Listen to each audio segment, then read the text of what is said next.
Dear students, in this module, we will be focusing on the various criticisms on the second demographic transition theory. The first section discusses criticisms that are common to the first and second demographic transition, and the second one discusses criticisms which are specific to the second demographic transition. Let's discuss about various theories or generalizations. In the context of demographic transition, it was initially understood that it should be a theory, but a debate is, are they theories or generalizations? Earlier scholars, as Landry discussed, in terms of what seemed like a theory. In contrast, Notestian, Lesthaeghe and Vidya-mitra attempted to understand and relate their observations to each other within a larger analytical framework.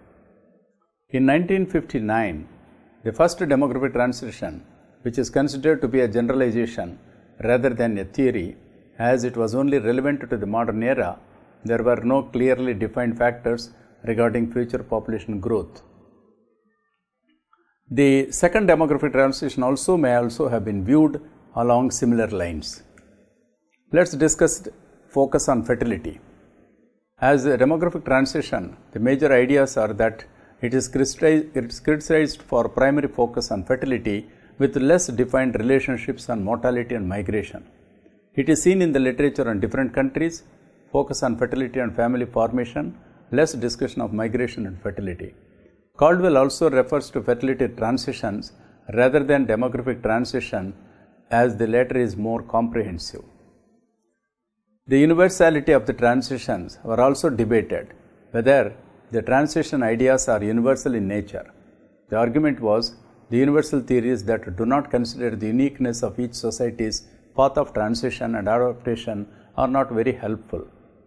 Also, some of the things which are suggested were mainly include accounting for country-wise or regional variations, also the different responses to particular ideas or practices that populations with diverse cultural assets at different points of time and with different levels of socio-economic development may have.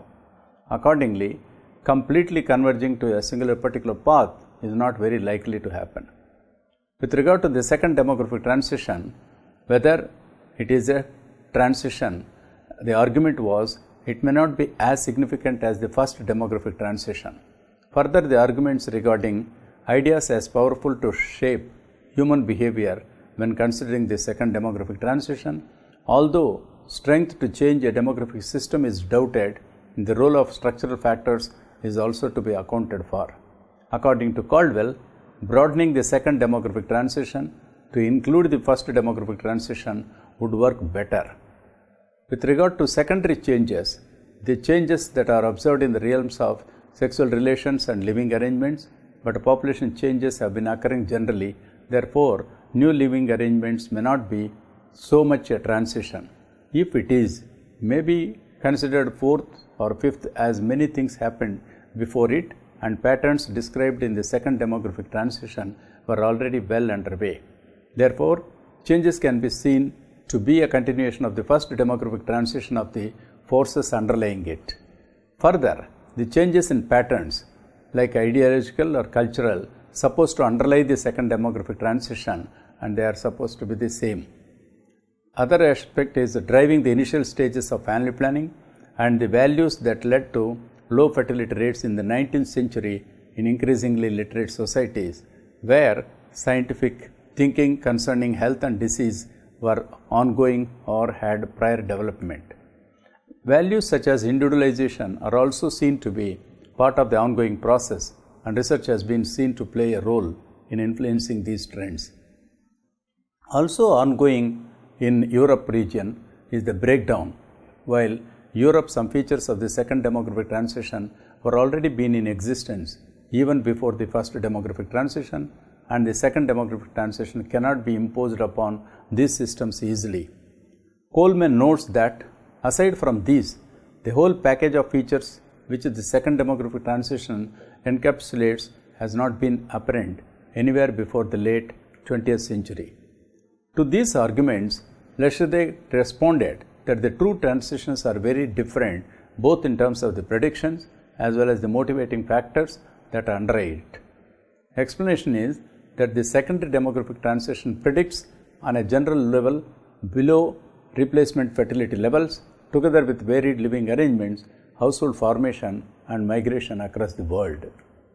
While the first demographic transition predicted more equilibrium outcomes such as stationary population, the second demographic transition sees more uncertainty in that below replacement fertility will increase population aging and affects welfare systems over long periods of time, which will in turn increase replacement migration to address labor force shortages. Also, we need to understand that the living arrangements in the second demographic transition, which is expected to be less than suitable for encouraging socialization and procreation, and the dissolving of unions will also impact fertility. According to Lesthaeghe, none are secondary phenomena.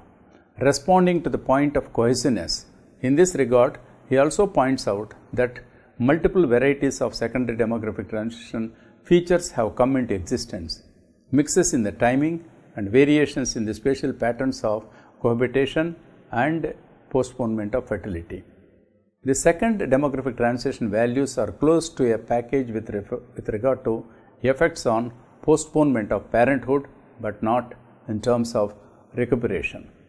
He adds that at a later stage of the life cycle, in terms of fertility levels in later life, greater gender symmetry and more developed services aimed at reducing opportunity costs of working women seem to be linked to greater catching up of fertility and consequently to the higher period fertility levels. Let's discuss about the term transition.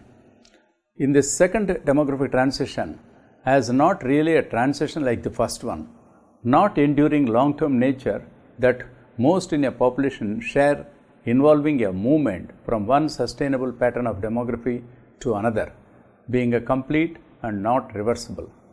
Further, it also highly varied behaviors, even in countries that most favor the transition. Examples in this regard can be cited. For instance, in some countries, more than half are extramarital births and possibly near universal cohabitation before marriage in Scandinavian countries, although marriage has not been left altogether. Further, the end of marriage in most modern societies continue to be through the death of a spouse rather than divorce. On the other hand, Coleman points out in the most developed countries, first demographic transition is close to completion. Most families having under 2 children, life expectancy of 60 years, the population growth is largely stagnant without considering migration, expected to remain as such. But rising the second demographic transition behaviors, even in regions such as Southern Europe and countries in Asia, where change seems most difficult, although still confined to particular regions. Examples in this context can be referred to populations in Asia with significantly reduced vital rates. Cohabitation and extramarital births are not common or easily accepted, although there may be reduced early marriage and higher propensities for females to remain unmarried in some urban cities. Some may have had traditionally higher rates of divorce. According to Coleman, these differences are all presented as if the populations are moving towards a particular common destination at varied speeds, which may be true, but it is not completed. In this regard, examples can be cited from the West. Populations as Asian immigrants and Muslims have been resistant to these behaviors, seen in arranged marriages to those from countries of origin, and some of the younger generations of Muslims in solidarity to what Coleman considers a more traditional form of Islam. He argues these are not the path of the second demographic transition. Also argued is that the second demographic transition features were halting or even declining in some populations by the end of the 1990s, such that the trends are not showing a way that all marriages are ending in divorce or that the total divorce rate will be past 1. Divorce is also no longer increasing speedily in some populations, possibly due to few who married in recent decades, of marriage rates on the rise in some countries, possibly influenced by delays in marriage. In this context, it is also important when we are discussing about second demographic transition, the issues related to gender. The second demographic transition also criticized for not including gender issues within its cultural context. Important points in this regard are: improvement in women's status may have played a significant role in bringing about changes in the demographic system, and that autonomy, self-realization, and the shift from a more bourgeois family model to a modern and individualistic model, which is central to the second demographic transition, have a more revolutionary impact for women than men. Further, analysis of gender equity amongst different types of social institutions is needed, given asymmetric gender relations in almost all societies. In this regard, some of the examples are given mainly from Europe. Men partake in fewer domestic tasks with women than men partake in economic tasks with men, which has contributed to the rise in divorce and cohabitation, an important feature of the second demographic transition. And while women are increasingly appearing in educational institutions in some countries, in familial institutions, the need remains that domestic and economic responsibilities are to be increasingly shared between men and women, such that partnership and parenthood become stronger, more positive options for both. There should be a mention here with regard to specific end states. The second demographic transition also does not indicate an end and beginning a point of the transition, lack of a measure that could indicate when the transition has begun. Further, measuring the beginning of the transition is a complex problem, as the concept focuses on whole shifts rather than on a single index of measurement. The end state for Europe, for instance, it is argued that it is easy to consider that fertility levels in Europe will remain below replacement level, but a lot depends on perceptions of people with regard to having children in relation to life goals. According to Vandika, revolution, as Landry used, may be better suited to naming the end state, implying uncertain outcomes that will only be known in time. Further, Nordic countries are still experiencing change, where women at older ages, couples in second unions, single mothers, and others are having a significant number of children. As a result, fertility levels may come close to replacement levels, so population decline would not be significant. If this is so, then lowest low fertility may indicate that a society is not adequately along the path of demographic transition, assuming that every country is following a particular path of demographic development, also accounting for changes created by the framework itself. It was considered to be typical only to Northwestern Europe and those places with mainly European origin populations, as the United States, Canada, Australia, and New Zealand, are not expected to spread into the other parts of Europe and not at all to places in Latin America or Asia.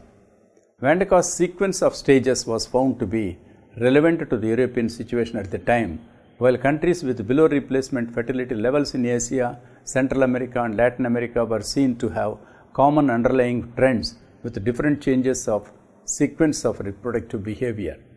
He argued that universally it was also uncertain for the first demographic transition, although evidence points that way, and it is unlikely that behavioral options would be similar if the conditions population faced were similar, although it is still to be determined. Lesthaeghe argued that it crossed into Central and Eastern Europe, which saw a rise in extramarital births, indicating new procreation patterns. Profiles of individual values by living arrangements were found to be similar across Europe. And among the more industrialized countries in Asia, characteristics match expect for procreation among cohabitants. Out of the little available micro-level data for Japan, Singapore, and South Korea, patterns were also seen to be similar to European countries. Furthermore, it is to be discussed that role of the mass media in creating a world culture related to the beginning of the second demographic transition, the difficulties in separating structural factors from ideational factors with regard to marriage postponement and low fertility. There is difficulty even for the first demographic transition. Backlashes to these changes are possible, but are not seen to be strong enough to reverse trends. Also, paths of development of the second demographic transition are seen to be varied with numerous historical and cultural factors, but a few predictions of the second demographic transition are still valid as detailed in Lesthaeghe's article. What are the alternative explanations for this phenomena? Other possible explanations for the observed changes may be, for instance, by giving an example, in Japan, fewer and more delayed marriages after the Second World War due to measures to control fertility, while cohabitation and fertility outside of marriage were as rare as before, as a non-cohabitating relationship was found to be more suitable to Japanese women than the unattractive option of marriage under conditions at the time.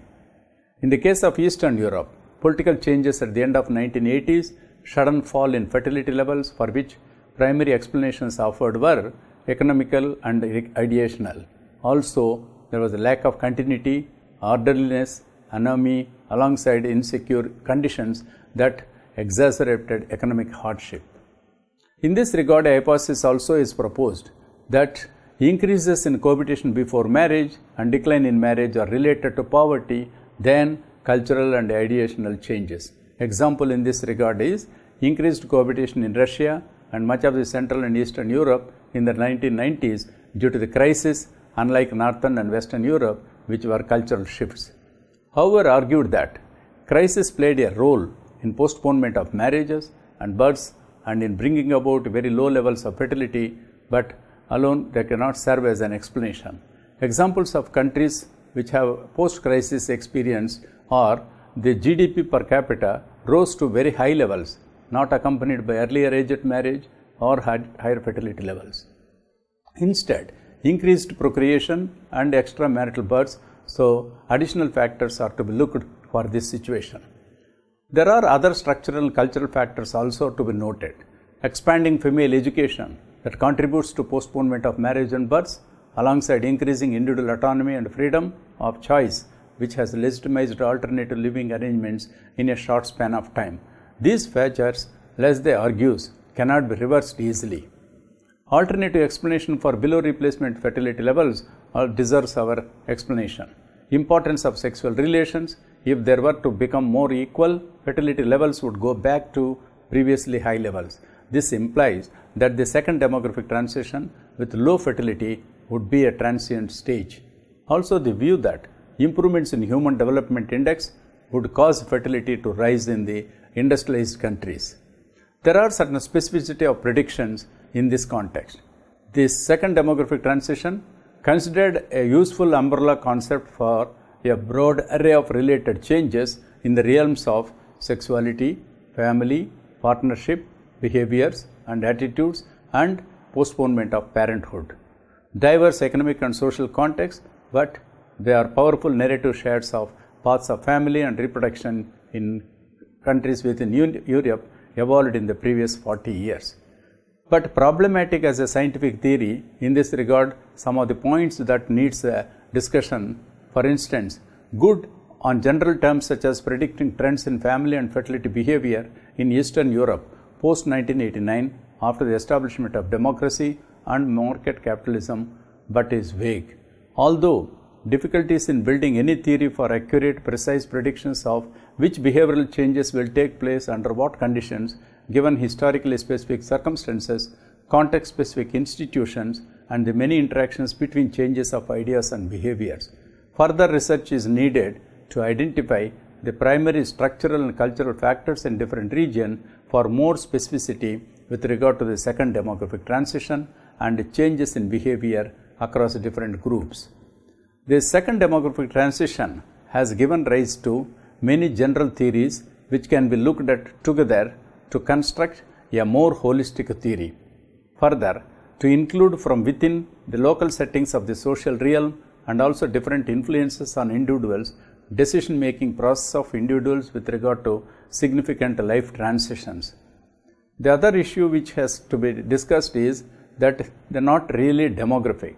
For instance, unlike the first demographic transition, which concerned all aspects of demographic systems except for marriage and households in Europe, the second demographic transition does not really address demographic issues, for instance, births and deaths, factors determining population and its characteristics. The second demographic transition is related to marriage and its alternatives as concerning sexual relations, living arrangements, and morals. It is argued that while fertility and marriage is related, they were at least slightly separated in the late 19th century due to the contraceptive revolution and thereby less relevant to population matters. It's also argued that sexual relations are also central to sociology and not so relevant to birth rates as such. The second demographic transition also does not touch upon mortality and the growth, decline or aging of populations as does the first demographic transition, nor is it relevant to process of migration, internal or international. Therefore, it is argued that the second demographic transition observations, while important, need not be considered at par with the first demographic transition in terms of the expanse of the demographic changes occurring in the society. The issue of sustainability. It is argued that transition implies sustainability. The second demographic transition highlights ideational changes that are brought about through economic advances, leading to questions regarding whether the changes are irreversible without regard to the material standards that made it possible in the first place, as well as the effects of these changes if realized. Examples in this context are wealth in Europe influenced the welfare state and social housing, which thereby affected choice of living arrangements, but many of the welfare programs are changing and therefore changes in living arrangements may not be sustained, and that high divorce rates and single parenthood in some welfare states shifts costs into taxpayers which may not be sustainable over time. Single parentage seem to be a potentially effect of teenage births, which in turn has its effects on children, striking in countries such as United States and United Kingdom. Also questioned is whether modern economies can afford the costs of the second demographic transition, just as there is a population aging, a permanent feature which is slowing down economic growth and which cannot be avoided. The issue is again on focus on fertility. It's argued that second demographic transition started out by connecting lowest low fertility to taste, but lowest low fertility is not new except for some regions in Europe. For instance, Western Europe in the 1930s as well as other developed countries in the world had fertility levels below replacement level, and the problematic issues, and most analysis used data post 1960s. This depicts a downward fall in fertility levels alongside the second demographic transition, when actually the decline had started much earlier. Also argued that there is no relation across countries between low fertility and the second demographic transition.